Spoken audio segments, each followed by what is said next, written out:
Bismillahirrahmanirrahim. Assalamualaikum warahmatullahi wabarakatuh. Di sini saya M. Abdurrahman Madui akan membahas tentang masalah apa saja yang dapat dikaji dalam PTK. Nah, permasalahan dalam pendidikan ini selalu bermunculan seiring dengan perkembangan dan meningkatnya kemampuan siswa. Nah, situasi dan kondisi lingkungan yang ada, pengaruh informasi dan kebudayaan seperti pengaruh teknologi dan lain sebagainya itu bisa mempengaruhi siswa. Nah, dalam hal tersebut yang memicu seorang guru harus melakukan sebuah bentuk penelitian tindakan kelas atau PTK untuk menyelesaikan masalah yang ada. Nah, tetapi tidak semua masalah pembelajaran dapat diselesaikan melalui PTK. Untuk dapat melakukan kerja tidak kelas, seorang guru terlebih dahulu harus memiliki rasa ketidakpuasan terhadap praktek di dalam kelas. Nah, seorang guru harus berani jujur terhadap diri sendiri dan memahami kelemahan dari pembelajaran yang telah diterapkan. Makna kelas sendiri dalam PTK adalah sekelompok peserta didik yang sedang melakukan pembelajaran. Nah, makna PTK yang saya sebutkan ini memiliki cakupan yang cukup luas. Di antaranya adalah yang pertama adalah masalah belajar siswa di sekolah, seperti strategi yang digunakan oleh guru yang tidak sesuai. Terus ada juga kesalahan dalam metode. Lanjut, yang kedua, pengembangan profesionalisme guru dalam peningkatan pelaksanaan dan evaluasi program pembelajaran serta perancangan. Lalu yang ketiga adalah pengelolaan dan pengadilan, misalnya modifikasi perilaku dan modifikasi pengembangan potensi sendiri. Nah, lanjut yang keempat adalah desain dan strategi pembelajaran di kelas, misalnya implementasi dan inovasi dalam metode pembelajaran, masalah pengelolaan dan prosedur pembelajaran dan lain sebagainya. Dan yang kelima adalah pengamanan dan pengembangan sikap serta nilai-nilai. Nah, ini contohnya misalnya pengembangan pola berpikir siswa serta keberanian dalam menyampaikan pendapat. Nah, jadi di sini siswa dituntut untuk bisa berani untuk menyampaikan pendapat. Nah, dan yang keenam ini adalah alat bantu, media dan sumber belajar. Nah, misalnya dalam penggunaan media banyak sekali kendala. Bagi guru yang tidak paham dengan teknologi, biasanya akan kesulitan dalam mengoperasikan laptop, proyektor dan lain sebagainya. Dan yang ketujuh adalah sistem asesmen, evaluasi dan hasil pembelajaran. Misalnya tentang evaluasi awal dan hasil akhir pembelajaran. Nah, pembelajaran dengan menggunakan instrumen asesmen berbasis penggunaan alat dan menggunakan metode tertentu. Nah, dan yang terakhir ada nomor 8 ini masalah kurikulum, misalnya urutan penyajian materi pokok. Nah, ini sangat berpengaruh, terlebih lagi guru siswa dan materi dan siswa dan lingkungan belajar ini saling berkaitan satu sama lain. Nah, sekian dari saya. Assalamualaikum warahmatullahi wabarakatuh. Baik, bismillahirrahmanirrahim. Saya Desi Fatmawati Aziz. Saya akan melanjutkan presentasi. Di sini saya membahas tentang merasakan adanya masalah dalam penelitian tindakan kelas. Jadi, bagaimana sih merasakan adanya masalah dalam melakukan tindakan kelas?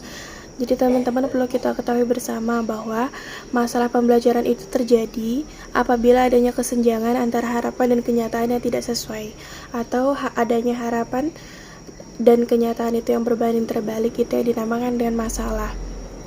Banyak sekali masalah-masalah yang terjadi dalam kelas, dalam pelaksanaan pembelajaran. Jadi salah satu cara untuk merasakan adanya masalah itu adalah dengan bertanya kepada diri kita sendiri, kita ini sebagai calon guru atau sebagai guru bertanya apakah proses pembelajaran yang kita ajarkan itu sudah berjalan dengan efektif atau belum. Apakah siswa itu mengerti materi-materi yang kita ajarkan dengan baik atau tidak. Apakah metode-metode yang kita gunakan itu dapat membantu mereka memahaminya atau tidak. Jadi banyak sekali sebetulnya pertanyaan-pertanyaan yang dapat memancing supaya kita dapat mengetahui adanya masalah dalam penelitian tindakan kelas kita. Jadi di sini ada dari Hippokins mengungkapkan pertanyaan-pertanyaan untuk menolong mencari fokus permasalahan, diantaranya pertama, apa yang sekarang sedang terjadi. Jadi seperti kita ini kan pasti kan kalau dalam kelas itu sedikit mengetahui bahwa apa sih sebetulnya yang terjadi dalam kelas kita ini, apa sih sebetulnya yang sedang terjadi di kelas yang kita ajar ini. Lalu yang selanjutnya, apakah yang sedang berlangsung itu mengandung permasalahan. Lalu selanjutnya, apa yang saya lakukan ini untuk dapat mengatasinya, dan banyak sekali pertanyaan-pertanyaan lainnya. Jadi ketika kita melakukan penelitian tindakan kelas, terus kita mau menemukan masalah, maka kita harus mencari dulu nih apa permasalahannya dan titik fokus permasalahan kita tersebut. Jadi kalau misalkan masalah-masalah di kelas itu harus kita cermati, jadi nggak bisa sembarangan teman-teman. Jadi bisa semua permasalahan yang di dalam kelas itu dapat berkaitan dengan misalkan pengelolaan kelas, proses belajar mengajar kita di kelas, atau penggunaan sumber-sumber belajar kita di dalam kelas, atau bisa jadi gurunya sendiri nih, atau masalah personal keprofesionalan gurunya sendiri. Bismillahirrahmanirrahim. Di sini saya akan melanjutkan tentang materi identifikasi masalah. Jadi terdapat beberapa kriteria yang harus diperhatikan dalam mengidentifikasi PTK, yaitu diantaranya yang pertama, masalah yang akan dijadikan topik PTK itu harus benar-benar muncul dalam pembelajaran. Jadi masalah ini menjadi acuan dalam mengidentifikasi topik PTK. Nah, yang kedua, identifikasi masalah ini sangat penting dan bermanfaat. Gunanya itu untuk memecahkan masalah dan meningkatkan mutu pembelajaran.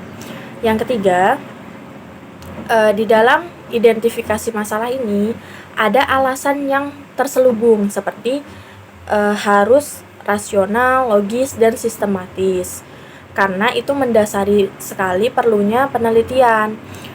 Yang keempat, masalah tersebut harus real dan problematika yang memerlukan pemecahan dengan segera, atau ini harus dipecahkan permasalahannya dengan segera. Terus yang kelima, masalah tersebut berada dalam jangkauan tugas guru. Jadi ini termasuk dalam tugas guru untuk menghadapi permasalahan. Guru di sini dituntut untuk mengidentifikasi masalah secara proporsional dan profesional. Kemudian saya akan memberikan contoh bagaimana nih cara mengidentifikasi masalah PTK. Jadi contohnya seperti ini. Yang pertama nih, selama guru mengajar, apakah guru merasa puas dengan hasil yang dicapai oleh siswa? Nah, itu contoh mengidentifikasi masalah, yaitu membuat sistem pertanyaan. Terus yang kedua, apabila guru memberikan soal atau tugas pekerjaan rumah, apakah guru merasa berhasil gitu dalam melaksanakan proses pembelajaran?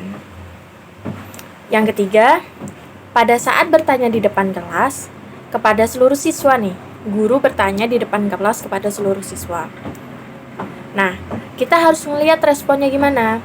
Apakah semua siswa antusias untuk menjawab pertanyaan guru? Nah, di situ termasuk dalam mengidentifikasi masalah di kelas.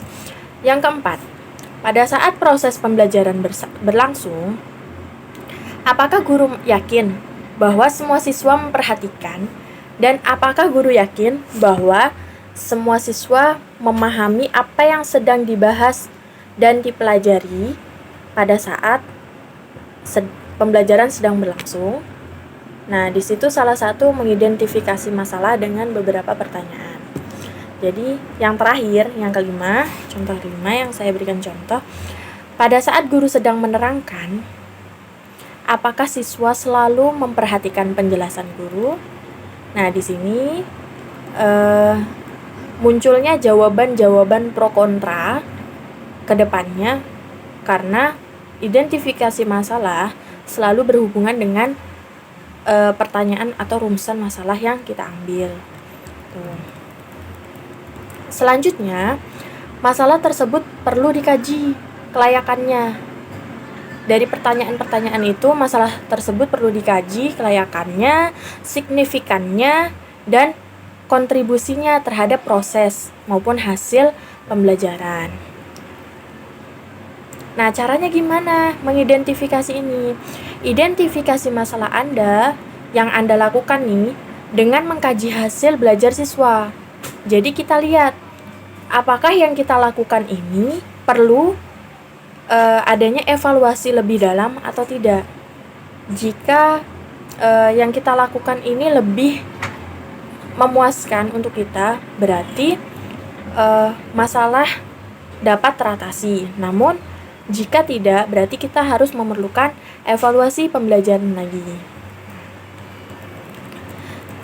Kemudian, jika masalah sudah ditemukan, maka gunakan kriteria yang tadi untuk menguji apakah masalah yang dihadapi layak untuk diatasi melalui PTK.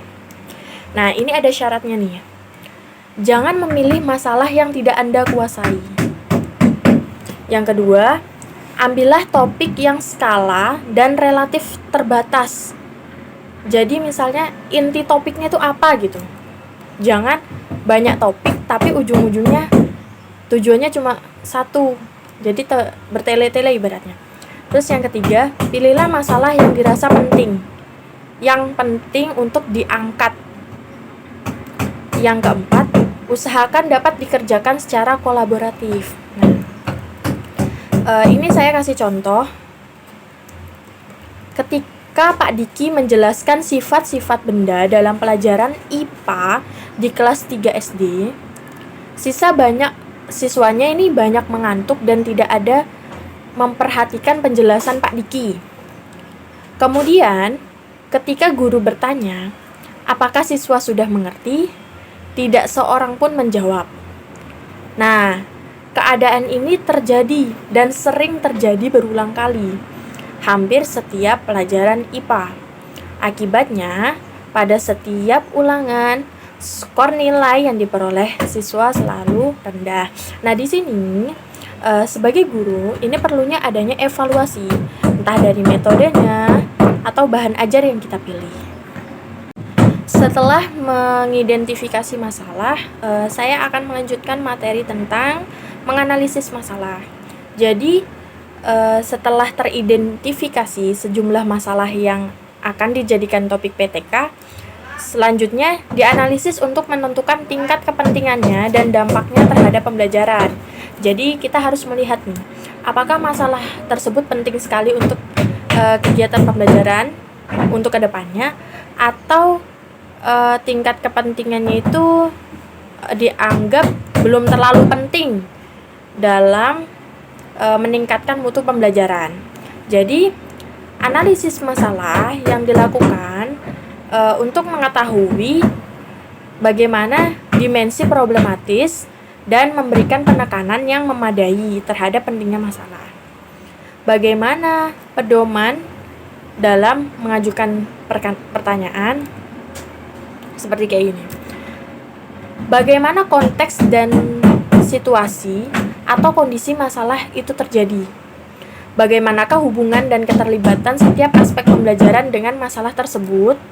Bagaimanakah alternatif pemecahan masalah yang dapat dilakukan secara tepat waktu dan tepat sasaran? Apakah perlu waktu khusus untuk memecahkan masalah tersebut? Jadi, analisis masalah juga merupakan pertimbangan untuk merencanakan waktu dalam sebuah siklus, mengidentifikasi indikator perubahan dan peningkatan yang terjadi.